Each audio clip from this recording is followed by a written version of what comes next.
If you want to know why your favorite show on streaming doesn't have more episodes, you can blame Stranger Things for that. Almost everything wrong with the way that TV shows are run today can be brought back to Stranger Things. Before Stranger Things, it was extremely common for most TV shows to have upwards of at least 20 episodes per season.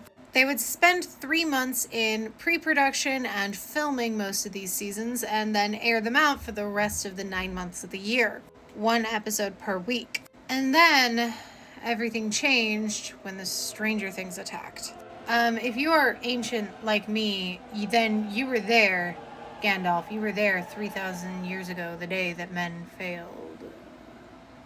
Stranger Things was a unique hit, like lightning in a bottle, that I don't know if we will ever see the likes of in our lifetime again, or at least not in this decade. Definitely not in this decade. You could not go through a single conversation when Stranger Things came out without having somebody say, you know what, you should watch Stranger Things, it's really good. You could be choking on a cherry from your appletini and somebody would say that you should watch Stranger Things before they would give you the Heimlich maneuver. So for some of us who have pathological demand avoidance, this led to us not watching the show until years after the hype had already died down. Some of us being me. I refused to watch it. But Stranger Things unfortunately changed the way that Netflix specifically ran their streaming television shows. And unfortunately, Netflix is the biggest television show operandi at the moment. And has been probably starting with Orange is the New Black. That show also was a hit and run for them in ways that they have not actually recovered from. Or recreated. I'm sorry, I'm drunk.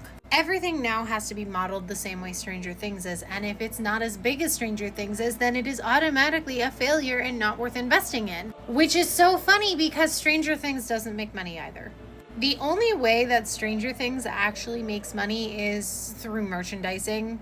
That's about it. So basically, you have to have a smash hit where people are wanting to make merchandise out of your show for free because they're not going to want to merchandise your show until after they know it's already a hit. So they're relying on seeing whether or not fans are immediately going to make fan merch for your show before they give you the opportunity for a season 2, which sucks because most shows don't even get good until season 3 or 4. Some of your favorite shows have the worst first 2 seasons. I know Parks and Rec is one of the greatest shows I've ever seen. The first 2 seasons suck.